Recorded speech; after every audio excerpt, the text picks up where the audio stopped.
Cette semaine, on va reprendre la paracha Yitro. מה שמועה שמעו בה וישמע יתרו כהן מדיין חותן משה את כל אשר עשה אלוהים למשה ולישראל עמו כי יוציא השם את ישראל ממצרים. Donc là, Rashi, שמע קריאת ים סוף, le Midrash écrit מה שמועה שמעו בה. Alors, qu'est-ce qu'il a entendu? Pourquoi il est venu rejoindre le clan d'Israël dans le Har Sinaï pour voir la Torah? Il a entendu qu'il y a eu Kriyat Yam Souf, Milchemet Amalek, ça l'a réveillé. Il a dit, tiens, il y a quelque chose de spécial dans ce peuple-là, il y a des dévoilements du ciel, il faut que je sache de quoi il s'agit. Surtout, c'était quelqu'un de Rouhani, c'était quelqu'un de spirituel, il était Kohen Midian, c'était le prêtre de Midian. Il a fait toutes les avodot zarot du monde. Il était à la recherche de quelque chose de vrai. Et il a dû payer cher pour cela. Quand il est venu, il a fait tchouva, il a commencé à être Oved Hashem, il a négligé les avodot zarot, et bien il a été banni. Et c'est pour ça que même il ne pouvait plus avoir de berger, parce qu'aucun berger n'acceptait de faire paître son troupeau. Il fallait qu'il envoie ses filles, et les autres bergers cherchaient à leur nuire. C'est pour ça que Moshe Rabbeinu a été obligé de les secourir. Et tout ça pourquoi? À la recherche du Emet.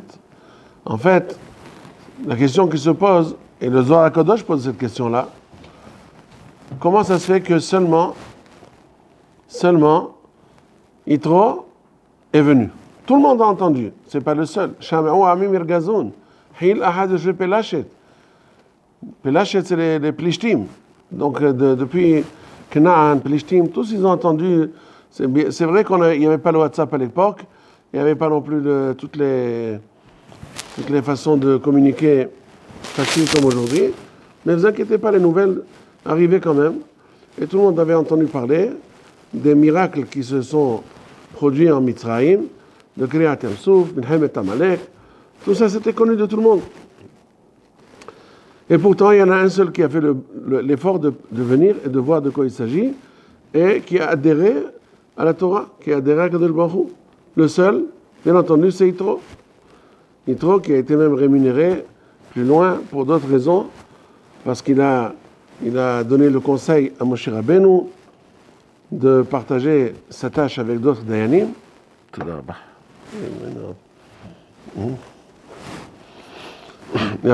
Oui, alors la Torah lui a donné le mérite d'avoir le nom d'une paracha en son nom, mais pas seulement cela.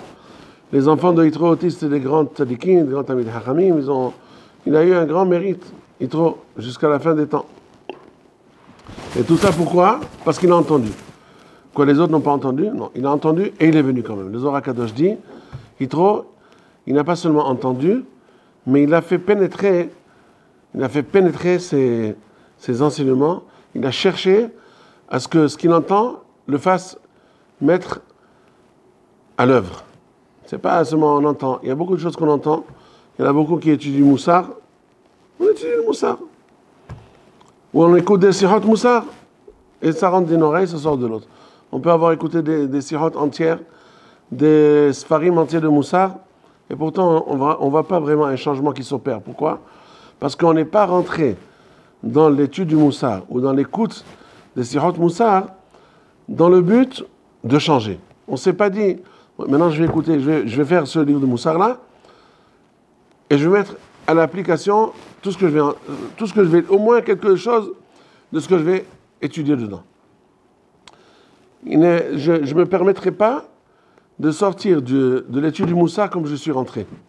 Il faut absolument que je fasse le moindre effort de changer quelque chose de bien, d'avancer dans... Si je ne fais pas ça, j'ai rien fait. On peut entendre, ça ne sert à rien. Finalement, on reste en fait, on a entendu sans entendre. On est resté sourd. Parce que l'ouïe matériel, c'est seulement le moyen, le tuyau par lequel on arrive à l'ouïe spirituel. Et ce qu'il faut provoquer, c'est entendre, écouter, la volonté de vouloir écouter ce que dit le Zohar HaKadosh.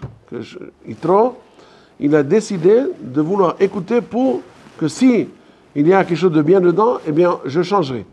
Je changerai mes habitudes. Il n'est pas question de rester tel quel. On raconte l'histoire d'un naufragé qui était musicien. C'est toute une équipe de musiciens qui sont partis en expédition pour faire une tournée dans le monde. Et voilà que leur bateau fait naufrage. Tout le monde se noie. Il y en a un seul qui a pu se sauver. Il a échoué sur une île avec son violon. Et quand il arrive, bon, pendant la journée encore ça allait, il cherchait un petit abri, quelque chose de quoi manger. Et le soir, c'était déjà, il avait très peur déjà. Il voyait déjà les rugissements des animaux sauvages. Il entendait, et voilà qu'un tigre s'approche de lui, et il a compris que c'est la fin. Il a eu la seule idée qu'il a eue, c'est de mourir en étant joyeux. Il a pris son violon, il a fait un dernier chant d'adieu, et Mishamaï, qu'est-ce qui s'est passé? Le tigre, il a entendu la musique, ça lui a plu, il a fait rouvrir ce chemin, ou bien ça l'a intimidé, il est reparti. Le lendemain, c'est le lion qui arrive. Pareil, il a compris que c'était le moyen de le faire. Il fait une petite musique, le lion il rebrousse chemin, il s'en va.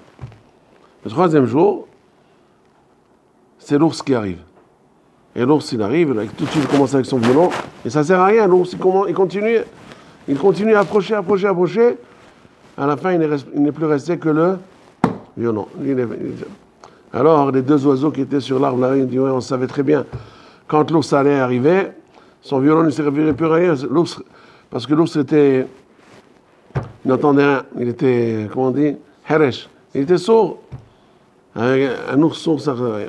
Alors, ça veut dire que tout le violon, tout le moussa qu'on peut faire, si on n'est pas, quand il y a un sourd qui arrive, ça ne sert pas. Le moussa, il ne servira à rien. Il faut savoir que, milkhathila, quand on va étudier quelque chose, et je me dis tout ça, bien entendu, je me le dis à moi aussi, parce que, bien entendu, malheureusement, plus ou moins, on doit tous se reprendre dans ce sujet-là, et Bezrat Hashem, faire ce progrès de vouloir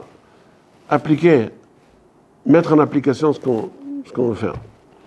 Et Akadosh Baruch Hu, il s'adresse à nous de plusieurs façons. Il nous envoie des codes, il nous envoie des messages qu'il faut savoir capter. Les Mefarshim posent la question au sujet de Rabbi Akiva. Qui ne sait pas comment Rabbi Akiva était un matmid gadol meod? Il a étudié 24 ans d'affilée, il n'est même pas venu voir sa femme, il a étudié 24 ans sans arrêt, jusqu'à ce qu'il est revenu avec 24 000 talmidim.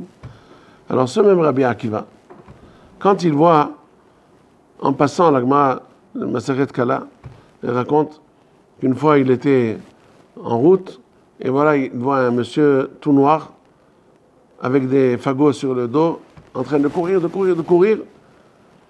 Il lui arrête, viens, où tu cours, viens, dis-moi, qu'est-ce que tu fais? Parce qu'il était bizarre, il n'avait pas l'air vraiment d'être quelqu'un de normal. On lui a dit, qu'est-ce que tu fais? Il a dit, moi je suis pas parmi les vivants. Il dit, il a été condamné parce qu'il a fait beaucoup d'Averot. Alors Rabbi Akiva lui dit, alors jusqu'à quand? Il a dit, jusqu'à ce que mon fils, j'ai laissé un fils, jusqu'à ce qu'il puisse dire des tfilotes, qu'il puisse faire Kriyat Shema, Baruch. Et à ce moment-là, ça me fera du bien. Et alors, Rabbi Akiva lui a dit, où est-ce que tu habites? Où est-ce qu'il est ton fils? Etc. Il a fait tout le chemin, il a cherché par mont et par veau jusqu'à ce qu'il est arrivé à la localité où habitait ce monsieur qui était en fait un boucher et qui avait fait beaucoup de Averot.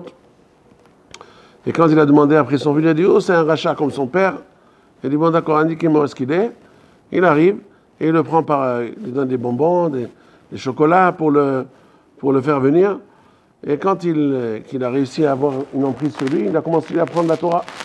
Un peu les brachot, Aleph Bet, il a commencé depuis le début, jusqu'au jour, il a su faire la tfila, il a fait Baruch Hashem Vorach, fait Kaddish, et depuis, le monsieur là-bas, il est venu en rêve à Rabbi Akiva, il lui a dit, sache que depuis le temps où mon fils a commencé à apprendre Aleph Bet, on a arrêté de me donner ces supplices-là.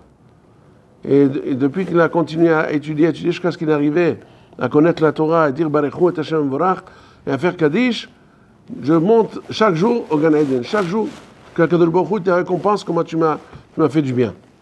Ça, c'est Rabbi Akiva. Alors, la question se pose, Rabbi Akiva qui était tellement impliqué dans la Torah, quand il entend, il aurait pu envoyer un shaliach. Ah, c'est une bonne idée. Il aurait dit à quelqu'un, tu sais, voilà, je te donne l'adresse, voilà le numéro de téléphone, le mail, tu peux demander où est-ce qu'il est, le monsieur là-bas, où est-ce qu'il habite, va, demande s'il y a un fils, essaie de lui apprendre la Torah. Pourquoi il n'a pas fait lui-même? Pourquoi il a arrêté d'étudier sa Torah pour faire marcher les autres? La même question se pose pour Abaye.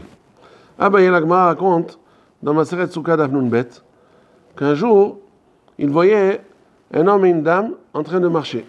Ils prenaient la route, ils étaient en train de s'éloigner de la ville.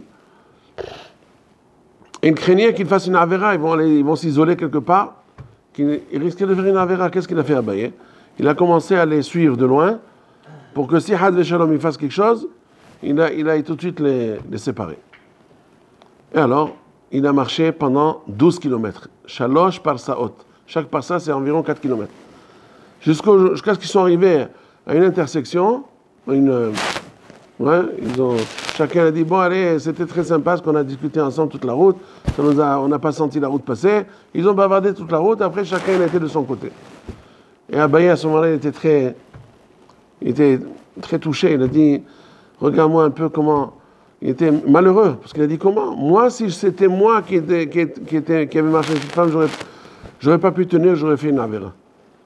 Et lui, il regarde, comment ça se fait? Alors que moi, j'étudie la Torah tout le temps. Alors là, Tanalé au Saba, il y avait un Rav Tzadik, un vieux, il lui a dit, t'inquiète pas, c'est pas ta faute. Quand la gadol me havero, yitro gadol emenu. Plus la personne est grande dans la Torah, plus la Glouchou augmente la dose du Yetzirara, parce que sinon, il n'y a plus de Behira. C'est pour ça que tu penses que c'était difficile pour toi. En tout cas, la même question se pose pour Abaye. Abaye, tu n'as rien d'autre à faire que suivre ces gens-là pendant 12 km aller, 12 km retour. Vous comprenez? Toute la journée est passée là-dessus. Et il ne pouvait même pas penser Bélimouth parce qu'il fallait qu'il les suive, de peur qu'il les perde de vue. Toute la journée, il était avec eux. Pourquoi? Tu aurais pu envoyer un shaliach. Mieux que ça. Vous m'avez dit, quand quelqu'un a une mitzvah à faire alors qu'il est en train d'étudier la Torah, si cette mitzvah peut être faite par quelqu'un d'autre, il n'a qu'à envoyer quelqu'un d'autre pour la faire. S'il ne peut pas, alors il y a assez ta mitzvah et yahzor le talmudo. Alors que là, c'est pareil, il aurait pu envoyer un shaliach. C'est ce que j'ai vu qu'on pose cette question-là. Et la réponse. Premièrement, quand on voit que Akadosh Baruch Hu nous a ouvert les yeux, nous a braqué sur un problème qui existe, comme Rabbi Akiva, c'était le seul qui a pu voir. Quelqu'un qui ne fait pas partie des vivants, c'est pas donné à tout le monde de le voir. C'est pas donné à tout le monde de le voir. Et lui, il l'a vu. Il a dit, si je l'ai vu, Akadosh Baruch Hu, il veut que moi je fasse la mitzvah. Abaye, si on m'a montré ces gens-là qui sont en train de quitter la ville, donc c'est à moi de faire cette mitzvah. Si je ne la fais pas, je suis fautif. Il faut que je m'occupe. Ah, ils peuvent la faire par quelqu'un d'autre. Ils ont jugé que personne ne pourrait la faire aussi bien qu'eux.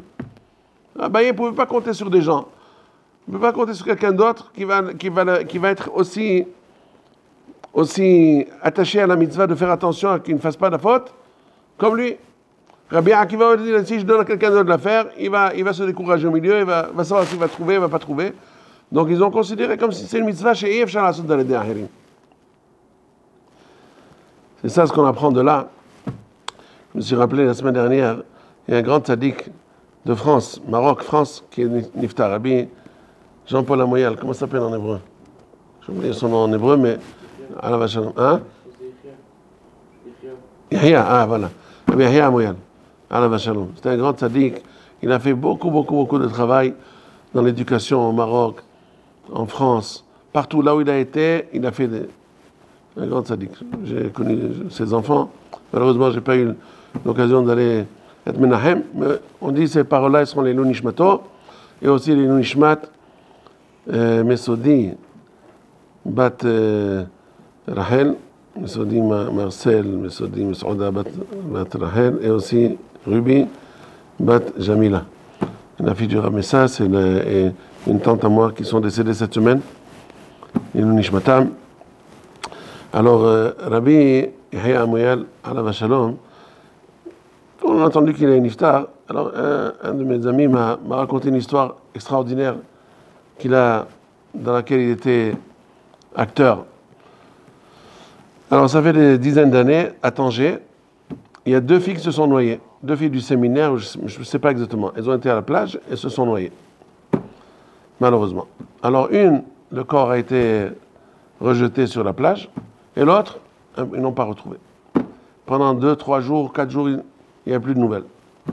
Et la famille était inconsolable, la mère surtout, elle était devenue folle. Et voilà qu'un jour, on entend que dans les informations, ou je ne sais pas comment, en tout cas, ils ont entendu que le corps qui n'a pas été retrouvé a été rejeté sur une plage d'Espagne. D'Espagne.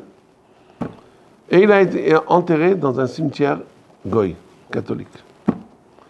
Et la mère, elle était folle, elle ne savait plus quoi faire, elle était inconsolable, maman, elle allait devenir folle. Alors Rabbi Yahya Amouyal a entendu ça, il a dit, je vais aller m'occuper. Il a pris sa voiture, il a pris le bateau, et il a pris 2 amis pour l'aider. Ils ont fait toute une enquête jusqu'à ce qu'ils sont arrivés à ce cimetière-là. Et ils ont décidé de déterrer la fille pour la ramener et l'enterrer dans un cimetière juif au Maroc. Alors quand il a commencé à creuser, il y avait bien entendu une odeur intenable et ses collaborateurs se sont sauvés. Donc il est resté seul à prendre le corps sur son dos et le mettre dans toutes sortes de couvertures. Et il a pris dans la voiture et il a donné du shohad à gauche à droite pour pouvoir passer la frontière, etc., en bateau. Et il a mené sa mission à bien pour pouvoir calmer. Quelqu'un d'autre aurait dit, qu'est-ce que je peux faire? Je ne peux pas faire l'impossible. Mais lui, il a vu le tsar qu'ils avaient les parents de cette fille-là. Il a dit, je ne peux pas rester indifférent. Je ferai tout pour essayer je ferai tout mon possible. Il a réussi à faire quelque chose d'extraordinaire. C'est ça, quand on lui amène un ma'asé devant lui, chez moi, shama ou ba. Si on t'a fait entendre cela, c'est pas pour rien, c'est pour toi. La Gemara raconte, dans Maseret Shabbat Avnunhe, que Shmuel, le Amora, un jour une femme est venue se plaindre. Elle veut se plaindre de quelqu'un qui lui a fait du tort. Elle a commencé à pleurer, à crier qu'on lui a fait du tort. Et Shmuel ne l'a pas entendu. Il a continué son étude, il ne s'est pas inquiété d'elle. Rav Yehuda, son talmid, il lui a dit, Rabbeinu, elle est en train de demander de l'aide. Pourquoi tu ne l'aides pas? Pourquoi le passouk dans Michelet dit, Otem ozno miza'akat dal, gamu ishma velo ya'ane, yitz'ak velo ya'ane. Celui qui ferme les oreilles devant l'imploration d'un pauvre, lui aussi, quand il devra implorer à Kadel Bokhu, ne l'écoutera pas. Alors Shmuel lui a dit, écoute, moi je suis à peine un petit Dayan. Mor Ukva, c'est le Avedin, n'a qu'à aller voir Mor Ukva, pourquoi il vient chez moi? Et il a même cité un pasouk, Bet David, il n'a boker mishpat, pour dire, c'est pas moi le responsable, il n'a qu'à aller voir Mor Ukva. Al-Kanasipu. Et la Gemara dans Bava Batra d'Afioud, elle dit que Rabbi Yosef, Benosh Rabbi Yoshua, il est tombé dans le coma et il a ressuscité. Quand il s'est réveillé, il lui a dit, qu'est-ce que tu as vu là-bas? Il leur a dit, Olam Hafukh Raiti. J'ai vu un monde inverse. Elyonin lemata, Tahtonin lemala. Ça veut dire quoi? Les gens qui étaient bien considérés dans ce monde-là, haut gradés, là-bas ils sont inférieurs. Et les moins gradés, ils sont haut gradés là-bas. Tosfot dit, au nom de Rabbeinu Hananel, au nom de Géonim, Kabbalah biyadenu Rav mipi Rav, que ce qu'il a vu, Rav Yosef ben Rabbi Yoshua, c'était Shmuel et Rav Yehuda. Rav Yehuda, dans ce monde-là, qu'est-ce qu'il était? Le Talmid de Shmuel. Dans notre monde, ça s'est inversé. Shmuel était devenu le Talmid de Rav Shmuel, de Rav Yehuda, son Talmid. Il est devenu le Talmid de son Talmid. Pourquoi? Parce qu'il n'a pas écouté le conseil de son Talmid qui lui a dit, occupe-toi d'elle. Otem oznom meza'akadal, Gamou Ishma velo ya'ane, Isaac velo ya'ane. Donc Rabbi Yehuda, il a été récompensé, il est devenu plus haut. Il avait un plus haut grade. Et Shmuel, il était subordonné à lui. Donc qu'est-ce qu'on apprend de là? Quand on a entendu un message, quand Akadosh Baruch Hu nous amène quelque chose devant nous, pour qu'on s'occupe, on ne veut pas laisser tomber et dire que quelqu'un d'autre s'occupe. C'est ça, Shemu'a, Ma Shemu'a, Shama Uva. Le Havetz Haïm alav shalom, il avait parlé à un Rav qui s'appelait Rav Shvob. Il lui a dit, tu sais, quand le Beth Amikdash viendra, moi, je serai autorisé à rentrer au Beth Amikdash et faire le travail du Beth Amikdash. Mais toi, tu n'auras pas le... Tu sais pourquoi? Il dit, pourquoi? C'est très simple. Quand il y avait Heta Egel, Moshe Rabbeinu a dit, Mil Hashem Elai, qui veut venir avec moi pour combattre les fauteurs du Egel, du veau d'or? Asfu Elav, Kol Bene Levi, qui c'est qui est venu? Les enfants de Lévi. Shevet Lévi sont venus. Grâce à ça, ils ont été érigés au degré de Mesharté Hashem Bet Amikdash. Jusqu'à ce jour-là, il y avait les Bechorot, depuis c'était Lévi. Donc les Shevet Lévi, ils ont été récompensés pour l'éternité de devenir ceux qui travaillent au Bet Amikdash. Donc moi, je suis leur descendant. Donc on voit de là, quand on entend une voix, il faut se mobiliser, on se mobilise. Si on ne se mobilise pas, combien c'est important, Rabbi Haïm Ibolojin, alav shalom. Un jour, il faisait, dans sa jeunesse, il était soher. Il allait dans les grandes foires pour faire du business. Un jour, il arrive à la foire. Et quelqu'un de ses connaissances lui dit, Rabbi Haïm, ma'alechapo, ma'ataosepo, qu'est-ce que tu fais là? Il était étonné d'autre. Rabbi Haïm, t'es un tamid hacham. Il vient dans une foire avec les soharim, des goïm, des améaratot. Qu'est-ce que tu fais là? Il a dit. Il a dit, moi je suis halfan. Je suis un échangeur, c'est-à-dire je suis une sorte de banquier comme ça. Ceux qui ont besoin de monnaie, ceux qui ont besoin de changer les... Parce qu'il y a dans la foire, ils viennent de tous les pays. Il y en a qui ont des roubles, il y en a qui ont des francs, il y en a qui ont des euros. Chacun a une autre monnaie. Alors moi je suis celui qui leur fait le change. Suite après, Rav Haïm il a été choqué. Il dit, comment? Qu'est-ce que je dis? Il a tout de suite compris un message qui lui a été envoyé du ciel par ce monsieur-là qui lui a dit, Matan sepo, malechapo. Il dit, quoi? C'est vrai? Il m'a dit, qu'est-ce que je fais là? J'aurais jamais dû être là. C'est pas ma place. Moi, je dois être dans l'étude de la Torah toute la journée. Comment je fais? Qu'est-ce que je fais ici? Pour un peu de parnassa, je perds mon temps à venir ici. Et qu'est-ce que je lui ai répondu? Halfan. Ani halfan. Ah, vraiment, tu es un bon halfan. Mahlif haya olam et haya sha'a. Depuis ce jour, il a pris tout de suite la décision. Je ne mets plus les pieds dans les asakim, rien que dans les yeshiva. Et ça me rappelle l'histoire de la Gemara dans Ta'anit Kaf Aleph, de Ilfa et Rabbi Yohanan. Vous connaissez cette histoire-là? Baruch atah Adonai Eloheinu melech haolam shehakol nihya bidvaro. Ilfa et Rabbi Yohanan, c'était deux Amoraïm, la première génération des Amoraïm en Eretz Israël. Or, un jour, on m'a dit qu'ils étaient pauvres, ils n'avaient pas de quoi manger. Ils n'avaient pas de quoi manger, ils ont décidé, on va aller travailler, et là, nous brera. Ils ont pris la route pour aller chercher de l'emploi. Et voilà. À un certain moment, ils ont fait une pause sous un mur. Or, ce mur-là, il était ébranlé. Alors, Rabbi Yohanan, il entend une voix, deux malachés à charrette, en train de parler entre eux. Qu'est-ce que tu penses? Tu ne penses pas que c'est bien qu'on leur fasse tomber le mur sur eux? C'est des gens qui ont laissé tomber la Torah pour aller manihim haya olam ve'oskim behaye sha'a. Ils laissent la Torah pour aller gagner un peu de sous. Ils n'ont pas des mounad bitahon quand je vous peux leur donner la parnassa. Là, ils sont un peu de tefila, ils auront la parnassa. Et l'autre malach qui lui répond, non, laisse tomber.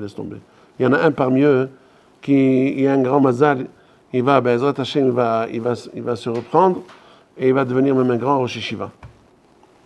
Rabbi Yohanan, il l'entend. Il dit à Ilfa, dis-moi, tu as entendu ce que j'ai entendu? Il dit, non, j'ai rien entendu. Ah, très bien. Rabbi Yohanan dit, si c'est moi qui ai entendu et pas lui, ça veut dire qu'il s'agit de moi. C'est moi qui aurais ce mazal là d'aller. Il est retourné, il a dit bon, moi je laisse tomber, je retourne à la yeshiva.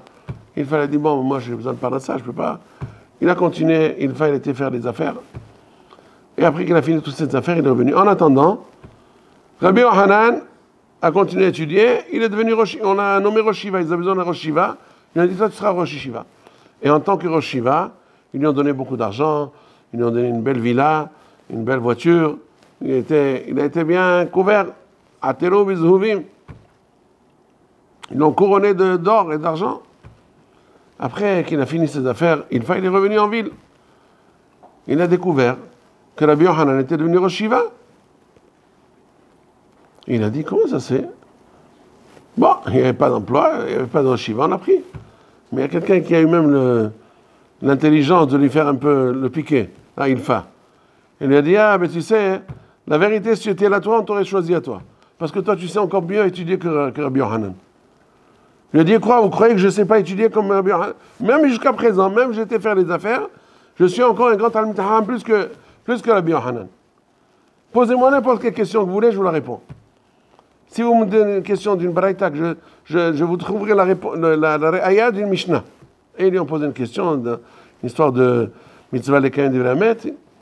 Ils lui ont posé la question, il a su tout de suite dire la référence de la Mishnah. Donc ça veut dire qu'il était... Et pourtant, comme Rabbi Yohanan a saisi l'occasion, beaucoup de fois, Kadosh Baruch Hu nous parle par l'intermédiaire de Remazim, il nous envoie des messages. Il nous envoie, Chaz v'Shalom, des fois, même des Issourim, des petits pépins comme ça qui arrivent. Si on fait attention, si on est nizar, si on se réveille, alors on peut éviter beaucoup d'autres problèmes beaucoup plus graves, Chaz v'Shalom. Sinon, alors la Gemara dit, En ba'al ha-nefesh, pas la Gemara, c'est un psikta, c'est un midrash, En ba'al ha-nefesh, ba'al ha-rahamim, pogea ba-nefashot tahila. Au début, quelqu'un a fait une faute, pour il le réveille par un petit remez, quelque chose qui se casse. Même un verre qui se casse. Ah, pourquoi ce verre s'est cassé? Bon, on peut dire kapara, on peut dire ce qu'on veut. Mais il y a des tzadikim qui disent, ah, si ça s'est cassé, c'est que... Il y a beaucoup d'histoires avec les tzadikim qui ont... Il y a quelque chose qu'ils n'ont pas fait une mitzvah qu'ils auraient pu faire, une tzedaka. 2 minutes après, quelque chose qui se casse. Ah, ils ont tout de suite fait la corrélation. Si j'avais fait la tzedaka, j'aurais pas perdu ce truc-là. Vous m'avez fait un remez. Ils font tout de suite chouva là-dessus. Et pas, bon, Hachem, ça commence à marcher. Et si on ne fait pas attention, vous êtes obligé d'augmenter la dose. Et encore, Haz v'Shalom, jusqu'à ce que Bar Minan, la personne peut arriver à des maladies graves, Rahman al-Itzlan. On raconte l'histoire d'un Shoal, un renard, qui a été pris par les chasseurs. Ils ont mis une malcodette, un traquenard, et il est tombé dedans. Ils sont venus maintenant pour le renard a compris qu'il était dans de beaux draps. Alors comme c'était avec sa chokhma, il a fait le mort. Il a fait comme s'il était mort. Et pour aller, il entend les chasseurs en train de dire, ah, moi je prends la queue du renard. Je vais prendre la queue du renard, ça va faire ça porte bonheur, je sais pas quoi, ou bien la dent du renard, il a décidé de courir, le renard il a dit, je suis obligé maintenant de jouer le mort, même ça va faire très mal. Mais il s'est imprégné dans une sougia dans la Gemara, il a complètement oublié la douleur, tac, on lui a coupé la queue, il n'a rien. Après, bon, ça a fait mal quand même. Après, là, il dit, je vais prendre la dent. Mais là aussi, il a dit, ouais, prendre la dent, ça va faire très mal, mais sinon ils vont me tuer, c'est mieux de prendre une dent que perdre la vie. Ils lui ont coupé, ils lui ont enlevé la dent, il a eu très mal, mais à la fin, il a dit, c'est pas grave, au moins je reste en vie. Jusqu'au jour, au moment où il entend quelqu'un dit, moi je veux toute la peau du renard. Et là, on va lui enlever la peau, il a dit, maintenant c'est fini. Si je ne me sauve pas, j'aurais rien gagné.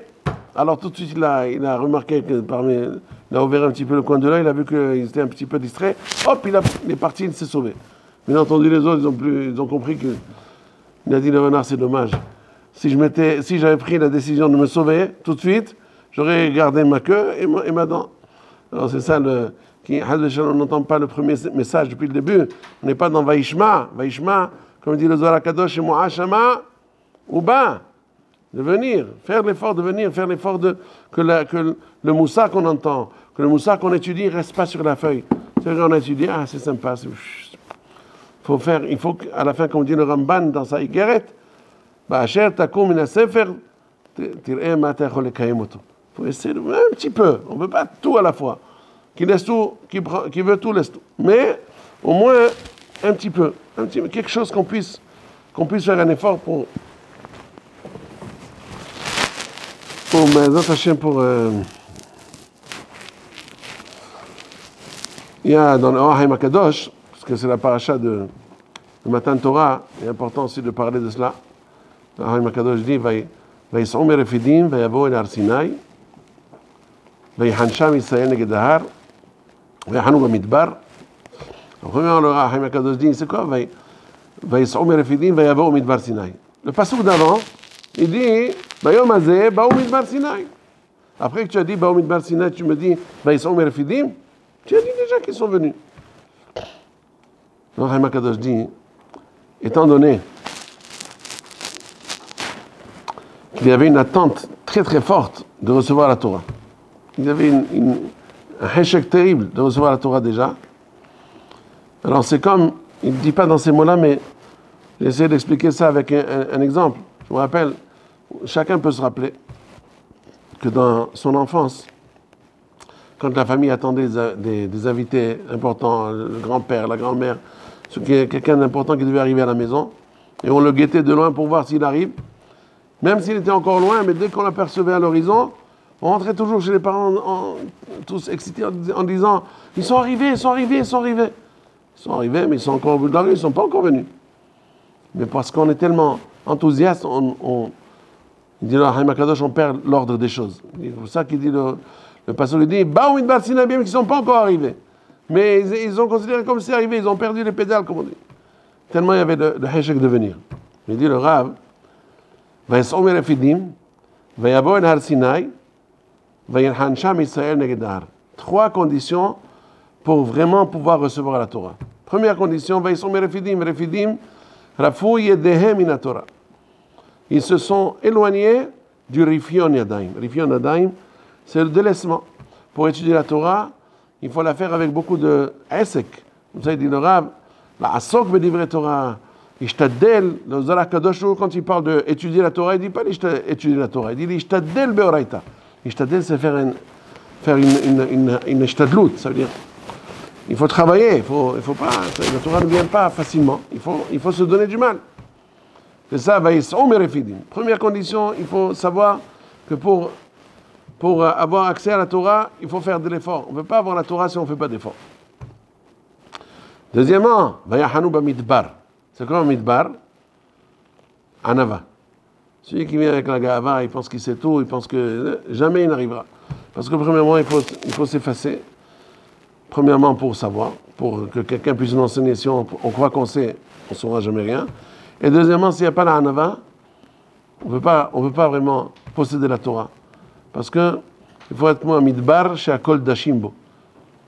Et troisième chose, Vayihan Sham Israël Neged Har. Il faut qu'il y ait la Ahdout entre les Bnei Israël, Keish Ehad Velev Ehad. Ensuite, le Rav pose la question, quand Akadosh Baruch Hu il ordonne à Moshe Rabbeinu de parler aux Bnei Israël, qui va leur donner la Torah, alors il dit, Kol Tomar Levet Yaakov, Vetaged Livnei Israël, Atem Reitem, Asher, דיברתי עמכם, ואשא אתכם על כנפי נשרים, ואביא אתכם אליי. אתם אשר עשיתי למצרים, ואשא אתכם על כנפי נשרים, ואביא אתכם אליי.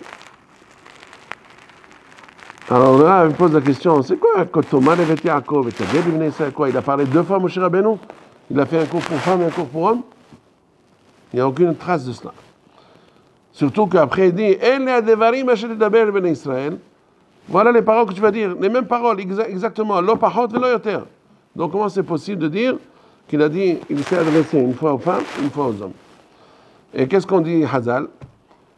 Kotoma le Bet Yaakov amira raka. Il faut leur parler des paroles gentilles. Vetaged Livnei Israël devarim kashim kagidim. Pour Bnei Israël, il faut leur parler durement, sévèrement. Pour les hommes, il faut leur parler sévèrement. Alors pareil, où c'est qu'on a vu? Et comment Moshe Rabbeinu il pouvait dire des choses qui à la fois seront entendu par les femmes d'une façon gentille et par les hommes d'une façon dure. C'est impossible. Alors le Rav dit qu'en fait, il y a deux façons d'être Oved Hashem. Il y a Avoda Me'ahava et il y a Avoda Mir'a. Pour servir à Kadosh Baruch Hu, quand on reçoit la Torah et on veut l'appliquer, on a besoin de deux pôles, de deux forces. L'une Me'ahava, l'autre Mir'a. Et Hazan nous dit Avod Mir'a, Avod Me'ahava. Avod Mir'a, she'im bata liv'ot, da she'ata yare ve'en yare bo'et. Si tu viens, Hazé Shalom, donner un coup de pied à la Torah, sache que tu as peur. Il faut toujours se construire l'idée de la crainte de Hakadosh Baruch Hu. Pourquoi il faut craindre Hakadosh Baruch Hu? Tout de suite, il va expliquer ça, le Rahim HaKadosh. Mais aussi, il faut avoir l'autre outil, l'autre bagage de Ahavat Hashem. Il faut toujours se construire dans la tête qu'Hakadosh Baruch Hu nous aime et qu'on doit l'aimer. Pourquoi? Pour tous les services qu'il nous a rendus, pour toute la grandeur d'Hakadosh Baruch Hu, comme dit le Rambam. Et pourquoi tout cela? Parce que si on fait rien que Me'ira, premièrement, la récompense, c'est la moitié de la récompense de la Ahava. Pour Ira, Elebdor. Pour Ohavai, la Alafim. C'est la Alafim. Alafim minimum, les Shnei Alafim. Donc, et deuxièmement, quand on est Ohev, alors, c'est notre Bichra, c'est une autre affaire. Quand le Messilat Tisharim le dit d'ailleurs, quand on est Oved Mir'a, c'est pour les femmes, les enfants qui ne comprennent pas. Mais quand en plus on progresse, on comprend la grandeur de la Baruch Hu, alors on fait Me'ahava. En fait, d'après cette introduction, le Rav explique que c'est pas qu'il leur dit, il parle aux femmes gentiment et aux hommes difficilement. Il dit, en plus, on n'a pas vu aucune parole qui soit difficile, qui soit dure. Rien du tout, au contraire.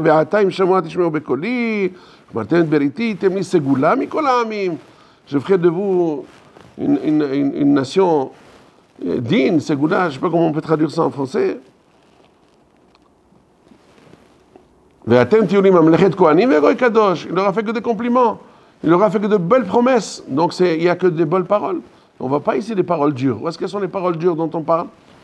Alors le Rav, il a dit, le Tiroutz de Rahim HaKadosh, c'est qu'en fait, Nashim et Gvarim, Bet Yaakov, Bet Israël, ce n'est pas vraiment les femmes et les hommes. C'est deux catégories.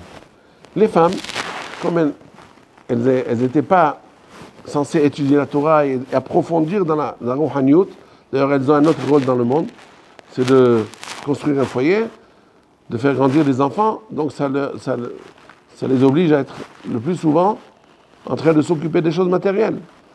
Donc elles n'ont pas développé leur potentiel spirituel, bien qu'elles peuvent le développer aussi.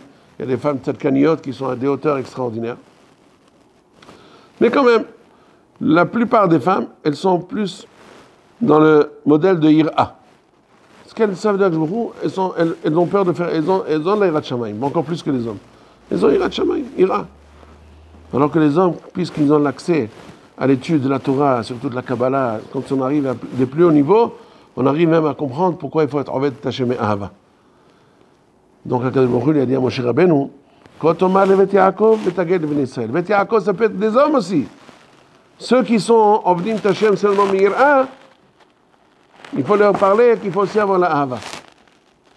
Betaged Bnei Israël, ceux qui sont toujours avec la Ahava, rien qu'Ahava, il faut leur dire aussi qu'ils aient la Ira. Il faut leur dire qu'ils ont des raisons d'être Oved Mir'a. Parce que si rien qu'Ahava, il dit même Moshe Rabbeinu, qui était toujours Mir'a, mais Ahava, il avait tellement l'approche de Hakadosh Baruch Hu, que finalement Hakadosh Baruch Hu était obligé de lui faire la remarque.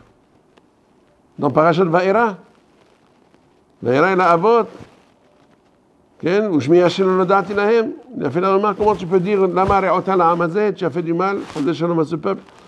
Quoi? Parce que je suis devenu tellement familier avec toi, tu te permets de me dire comme ça, de me poser des couchettes comme ça? Donc on voit que même si on est aussi dans l'Ahava sans Ira, ça ne marche pas non plus. Alors c'est ce qu'il a dit. Et comment il a dit? Comment il faut leur dire? C'est ce qu'il a dit. C'est ça. Comment? Atem reitem tasher asiti le Mitzrayim. Pose une autre question. Atem reitem asher asiti le Mitzrayim. Il fallait leur dire Atem reitem shehotzeti otchem le Mitzrayim. Pourquoi asiti le Mitzrayim, c'est ça l'important? L'important, c'est que je vous ai libéré d'Égypte. Peu importe le moyen, l'essentiel, c'est la totsa'a. Le résultat, c'est que je vous ai libéré d'Égypte. Non, il ne leur dit pas ça, le Boukhou. Atem reitem asher asiti le Mitzrayim. Ça veut dire, vous avez vu la main forte que j'ai employée contre les Égyptiens. Donc, quand je veux, je peux être très dur, très sévère. Donc, il faut, ceux qui ont surtout le point fort, c'est l'avod me'ahava, sachez que je peux devenir aussi quelqu'un qui peut punir. Donc, atem reitem asher asiti le Mitzrayim. Mais d'un autre côté, je vous ai pris sur les ailes d'aigle. Ça veut dire, il fait allusion au Hamoud Anan, qu'ils étaient complètement entourés de nuées qui leur facilitaient, c'est comme s'ils marchaient sur des tapis les plus confortables. Ça veut dire, je vous ai choyé, je vous ai donné beaucoup de confort parce que je vous aime beaucoup. Donc quand on voit que vous nous fait tellement de tovot, de hasadim, qu'est-ce qu'on fait? On arrive à la ma'ala de la avod me'ahava. Donc, Bezrat Hashem, avec ces limoudim que nous avons appris, il y a la raison que nous appliquions maintenant. Voilà, nous avons maintenant des exercices à faire. La avod me'ahava, la avod me'ir'a, ishmoa, qu'est-ce que le Boukhou nous adresse? Chacun de nous, il peut à chaque instant, il peut savoir une idée qui lui passe par la tête, quelque chose qu'il voit. Quand on voit quelque chose, alors, quelqu'un qui voit le châtiment qui a été infligé à une femme sota, dans qui a eu un problème n'a pas été fidèle à son mari, enfin, elle est susceptible de ne pas avoir été fidèle, qu'est-ce qui se passe? On lui donne à boire de l'eau spéciale, et celui qui voit cette sota-là qui s'est désintégrée, il doit arrêter de boire du vin. Alors la question se pose. Comment? Parce qu'il a vu la boire. Et si le vin il est nocif, tout le monde doit s'abstenir de boire du vin. Et s'il n'est pas nocif, pourquoi il faut qu'il s'abstienne? Alors s'il a vu la sota, non. Ça fait partie aussi des limoudim. Que si on a fait voir à quelqu'un quelque chose, il doit être mithazek. Si quelqu'un habite quelque part où il n'est pas censé voir du Hilul Shabbat, si on lui fait voir un Hilul Shabbat, c'est qu'il doit se rectifier dans le Hilul Shabbat aussi. On lui fait un remède, attention, dans un petit point, tu as pas fait attention comme il faut pour le Shabbat. Donc, être sensible à ces choses-là, prendre l'exemple de Yitro, chez moi, Hashama Ouva, quand on étudie le Moussar, il ne faut pas rentrer rien que dans l'intention d'étudier Vezéou, et la Bezrat Hashem pour appliquer. Hashem Barach Bezrenu, Nizkeh Nitalot Ma'alamala, Nizkeh Bekarov Ligula Shlema, Amen ve Amen.